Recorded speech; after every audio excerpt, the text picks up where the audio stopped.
ఈరోజు మైదుకూరు మండలం Mydukur town municipality MRO గారికి ఒక లెటర్ ఇవ్వడం జరుగుతుంది.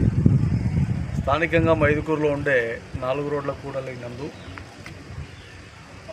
ఎడమ సైడు గ్రంథాలయాన్ని పూర్తిగా పడగొట్టేసి అక్కడ స్థానికంగా ప్రజా సంక్షేమం కోసం బాత్రూములు ఇంకా వేరే కట్టియాలనే ప్రభుత్వ నిర్ణయం ఆలోచన.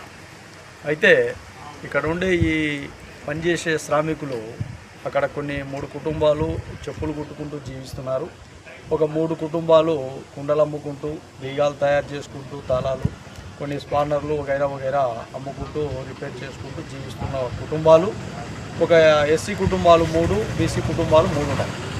వీటిని దృష్టిలో పెట్టుకొని ప్రభుత్వం, కమిషనర్ గారు కావచ్చు, ఎంఆర్ఓ గారు గౌరవ వ్యక్తులు వారికి అన్ని విధాలుగా న్యాయం చేసే విధంగా, వారికి ఎక్కడ కూడా వాళ్ళ కుటుంబాలకు ఇబ్బందులు లేకుండా వాళ్ళ కుటుంబాల విధానాలు, జీవన విధానాలను అమలు చేసుకుంటూ తగు విధానాలతో వాళ్లకు రూములు కట్టించి ఏర్పాటు చేసి వాళ్ళ జీవనానికి ఒక గట్టు బందోబస్తు ఏర్పాటు చేయాలనేది ఒక మనవి.